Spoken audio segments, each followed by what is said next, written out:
বাংলা সিরিয়ালেও ঢুকে পড়ল মহাকুম্ভ। প্রয়াগরাজেই হতে চলেছে পারুল রায়ানের মহামিলন।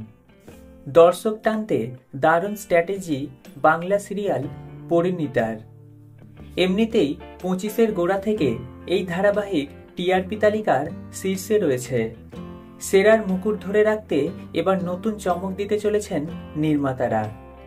মহাকুম্ভে গিয়ে পারুল রায়ানের জীবনে কোন নতুন মোড় আসছে সেটা নিয়েই এই বিশেষ পর্ব। শনিবার সেই ঝলক প্রকাশ্যে আনলো জি বাংলা। নতুন বছরের প্রায় গোড়া থেকেই টিআরপি তালিকার শীর্ষস্থান দখল করে রাখছে এই ধারাবাহিক। চলতি সপ্তাহেও কোনো ব্যতিক্রম হয়নি। শীর্ষে রয়ে গেল উদয় প্রতাপ সিংহ ঈশানী চট্টোপাধ্যায়ের পরিণীতা। চলতি সপ্তাহে 7.9 রেটিং নিয়ে ফের টেলিপাড়ায় ফার্স্ট পজিশন আদায় করে নিয়েছে। এবার দর্শক টানতে বাংলা ধারাবাহিক পরিণীতাতেও ঢুকে পড়ল মহাকুম্ভ।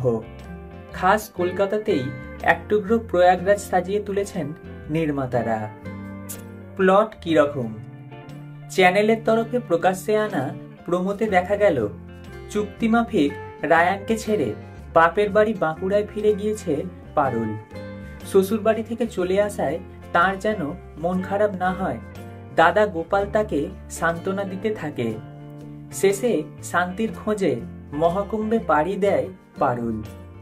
তাদের বিশ্বাস বাবা ভুবনেশ্বরী তাকে পথ দেখাবে। এবার মহাকুম্ভে কিভাবে মহামিলন হতে চলেছে পারুল রায়ানের জানতে হলে আগামী 24 তারিখ চোখ রাখতে হবে জি বাংলার পর্দায় রাত 8টায়।